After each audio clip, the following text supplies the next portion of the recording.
Ya, Maria, tadi kan kita sudah berdiskusi mengenai datanya ya. Saya akan tanyakan nih kepada Dokter Nazar. Dokter Nazar, sebetulnya Iya, tadi kan kita. dokter sudah mengungkapkan ya data-datanya ini seperti apa kapasitas rumah sakit di sejumlah daerah. Yang ingin kita tahu dokter, dengan adanya data yang tadi dokter sampaikan, penuhnya rumah sakit, apa kemudian dampaknya? Ya pasti, kita mulai dari masyarakat yang membutuhkan layanan. Ini kan sekurang-kurangnya menimbulkan kegelisahan mereka untuk kepastian dapat dirawat. Sederhananya seperti itu. Kemudian dengan begitu terlambat dilakukan pelayanan. Nah, keterlambatan ini berdampak kepada sedikit banyaknya kecepatan kemungkinan orang lain terpapar. Itu logika sederhana saja. Berarti berpotensi juga bisa menjadi klaster baru penyebaran COVID-19 di rumah sakit dong, kalau kayak gitu dokter?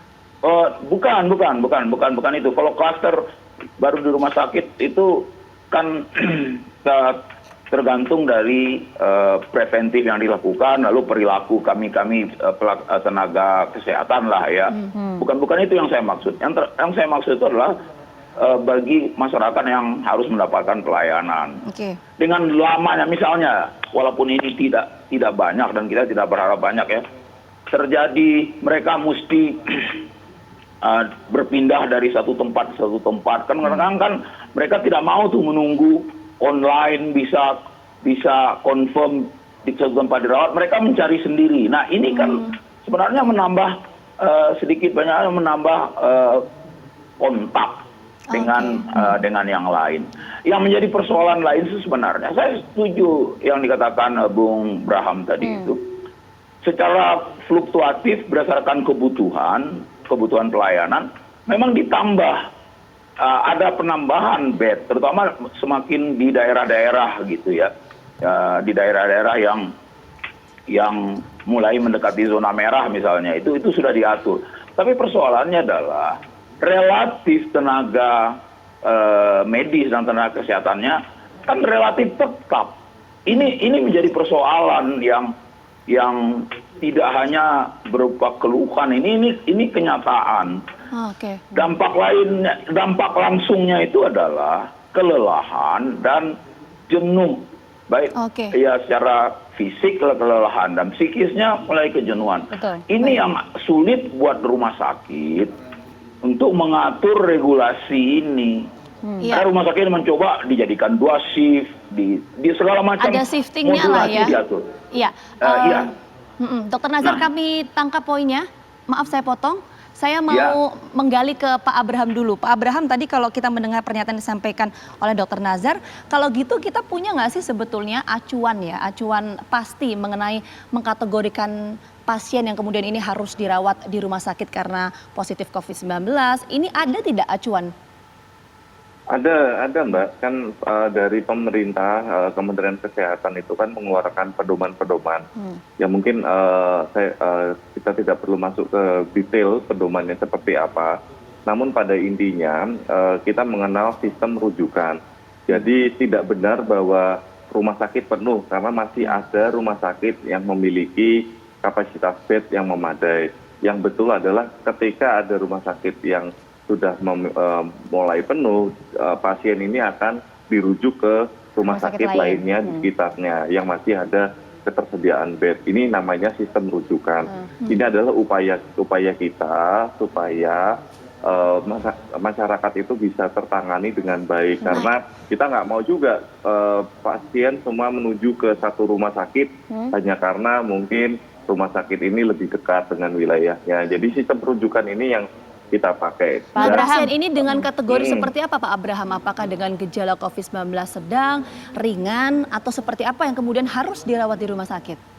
Ya kan beda-beda Mbak, kan ada beda-beda rumah sakit, kelasnya beda-beda, kesiapannya juga beda-beda. Misalnya kalau di Jakarta, kalau yang ringan sedang diarahkan ke rumah sakit Wisma Atlet, namun misalnya yang berat bisa ke rumah sakit lain seperti Persahabatan, seperti Pelni. Jadi tidak bisa kayak ketika positif sudah pasti dia akan harus masuk rumah sakit. Belum tentu juga. Kebijakannya di daerah begitu ya Pak Abraham. Nah tapi kemudian begini Pak Abraham, tadi disampaikan jika memang data secara nasional di Indonesia memang menunjukkan masih aman kok angka bednya begitu. Tapi kalau kita lihat ke lapangan, banyak juga kemudian masyarakat yang juga menyatakan pada saat datang ke sebuah rumah sakitnya angkat tangan. Entah itu kemudian karena memang dengan alasan kekurangan bed atau memang tenaga kesehatan yang kurang, seperti yang disampaikan oleh Dr. Nazar tadi. Betul Mbak. Ya, ini yang ada yang perlu kita imbangi. Ketika tren kasus itu naik, tentu dari sudut pandang pemerintah, hal yang paling tepat dan yang paling bisa dilakukan adalah menambah bed. Tapi itu kan semua butuh waktu. Jadi tidak serta-merta semua bed itu ketersediaan, semua rumah sakit bisa dengan kecepatan yang sama menambah bed. Kecepatannya beda-beda. Pengawasan untuk rumah sakit di daerah juga penting ini ternyata Dok, Pak Abraham. Ada kan tiap hari rumah sakit selalu mengirimkan data ke Dinas Kesehatan, ke Kementerian Kesehatan, setiap hari itu dikirimkan. Makanya dari pemerintah, kita tanggung jawab di pemerintah kan ada 3, di testing, tracing, dan treatment. Baik. Di treatment kayaknya ini perlu kita banyak pantau sidak semua. karena nampaknya kalau di lapangan, kalau cerita dari masyarakat atau keluarga pasien berbeda begitu ya.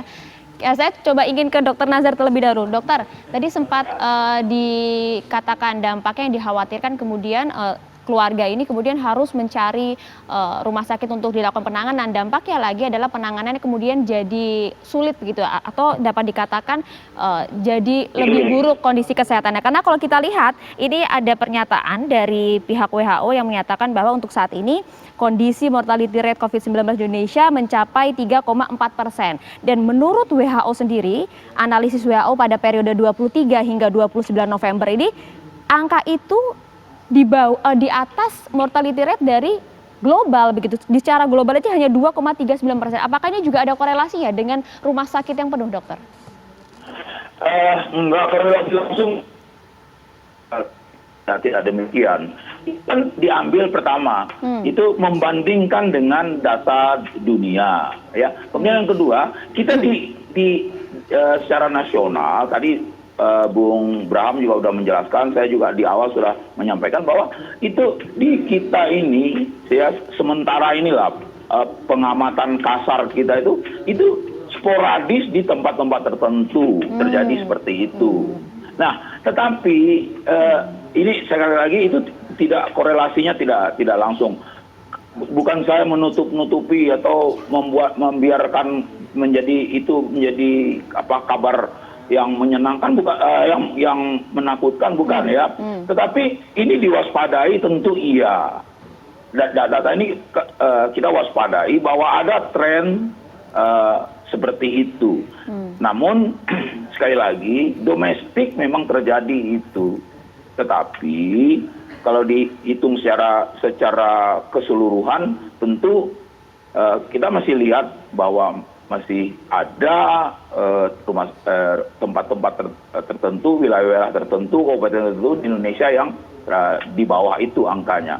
Okay. Ada satu Sita dan Maria yang ingin saya sampaikan adalah kami barangkali kita juga sepakat dengan apa yang dikatakan kawan-kawan di Satgas COVID, ya, bahwa sekali lagi ini merupakan gambaran dari belum efektifnya sosialisasi dan promosi kita. Begitu juga belum bermakna pengawasan yang persuasif. Saya ingin menyebut pengawasan yang persuasif kepada semua pihak, terutama terhadap masyarakat dan kelompok-kelompok masyarakat. Buah dari belum efektifnya sosialisasi kita, promosi kita tentang 3M, ya kan? Ini dampaknya yang seperti ini. Saya tidak mau mengkaitkan akan ada libur panjang nanti akan ada suatu lonjakan dan hal-hal itu bukan itu persoalannya. Karena saya yakin di secara nasional kan itu selalu dievaluasi. Jadi kembali ke preventif dasar ini sebenarnya yang perlu dipertajam sehingga Diterapkan ya. masalah penuhnya rumah sakit, meningkatnya kasus, ya kan, termasuk 4 golongan case itu pun sebenarnya secara mediko-sosial itu adalah buah dari, saya ulang sekali lagi, gigihnya kita melakukan sosialisasi, promosi yang hasilnya nanti adalah kepedulian secara keseluruhan. Jadi harusnya pemerintah seperti apa sih, Dok, solusinya? Ya, kan selama ini dari hari ke hari, tadi Bung Bram sudah mengatakan, hari ke hari sosialisasinya tetap berjalan. Baik. Dan pengawasannya juga berjalan. Tetapi yang ingin kita kerjakan bersama-sama itu inilah ya lebih dipertajam gitu, sesuai dengan keadaan domestiknya, kan nggak bersama. Ya. Memberikan sosialisasi, memberikan pengawasan di Depok, misalnya dengan di Garut belum tentu sama. Baik, Apalagi di Timika misalnya. Ini yang lebih penting. Kami lebih mementingkan tetap persoalan preventif. Iya. Ya. Dokter Nazar, kita akan tanyakan ke Pak Abraham sekaligus saya menyambung pertanyaan yang saya tadi menggantung Pak Abraham. Pak Abraham mengatakan bahwa mengkategorikan pasien ini kalau bisa yang pasien positif COVID-19, yang gejala ringan sedang sampai berat dirawat di rumah sakit, misalnya di Wisma Atlet, itu untuk di Jakarta, Pak Abraham. Tapi kita yang dipertanyakan bagaimana untuk kemudian di daerah-daerah, karena kan kita tahu pasti infrastrukturnya berbeda dan lain sebagainya. Ya ada Mbak, jadi tiap daerah memiliki kebijakan yang sesuai dengan kapasitas serta kondisi di daerah mereka masing-masing. Jadi ada yang menggunakan tempat wilayah olahraganya sebagai tempat isolasi untuk menampung pasien yang ringan seperti di Gresik. Jadi tiap daerah juga punya caranya masing-masing, satgas masing-masing. Misalnya di Jawa Timur ada tim pemburu COVID dari TNI Polri untuk memastikan masyarakat yang masih membandel untuk lebih tegas lagi melaksanakan protokol 3M. Nggak kurang-kurang, pemerintah itu memberi peringatan dan teguran ke 15 juta masyarakat kita. Dan misalnya ketika tadi Mbak Put ya, itu ceritanya belum komplit Mbak, yang dari Mbak kutip dari WHO. Ketika angka CFR-nya 3,4, yang benar itu angka case fatality rate kita itu sebenarnya udah 3,1, jadi udah lebih baik daripada yang tadi Mbak catat. Nah kalau Mbak ingat di bulan Maret case fatality rate kita tuh 8,91 atau hampir 9%. Jadi pemerintah itu bekerja sedemikian kerasnya untuk meningkatkan tingkat kesembuhan. Kita terus tingkatkan dari angka 60%, sekarang sudah menjadi 82%, kita udah lebih baik dari global. Yang tingkat kematian kita turunkan serendah mungkin dari 8,9, dan ini semua itu bukan hanya kerja keras pemerintah, tapi kerja keras dari tenaga kesehatan, dari dokter. Ya, kita tahu ini merupakan kerjasama dari berbagai pihak ya, tadi Pak Abraham sampaikan. Nah, pertanyaan terakhir Pak Abraham, ini kemudian bagaimana koordinasi antara pusat dan juga daerah misalnya untuk kategorisasi pasien yang harus isolasi mandiri dan lain sebagainya? Ada Mbak, udah ada pedoman dari Kemenkes, sudah ada pedoman 5 kalau nggak salah, bagaimana terkait kondisi pasien tersebut seperti apa, ke rumah sakit seperti apa, perawatannya seperti apa. Mungkin ini malah Dokter Nazar bisa lebih ini detail artinya memang penanganan dari pihak pemerintah yang telah dilakukan saat ini sudah cukup begitu ya, walaupun memang kondisinya di beberapa daerah rumah sakitnya penuh begitu Bang? Sudah luar biasa, effort dari pemerintah sudah luar biasa. Menurut saya perlu kerjasama dan dukungan dari pemerintah. Tapi apa yang memang perlu diperbaiki harus terus kita perbaiki. Apa yang perlu ditingkatkan tentu harus kita tingkatkan, dan kritik dan masukan tentu saja tujuannya adalah untuk membangun. Tapi sekali lagi pemerintah tidak bisa sendirian ini Mbak, untuk dalam penanganan COVID-19. Tugas tanggung jawab pemerintah itu 3T, tapi 3M itu ada di tanggung jawab masyarakat juga. Sepakat. Terima kasih banyak Pak Abraham dan juga Dr. Nazar telah bergabung bersama kami, berbagi beragam informasi dan juga diskusi di Apa Kabar Indonesia Pagi. Sehat selalu untuk semuanya.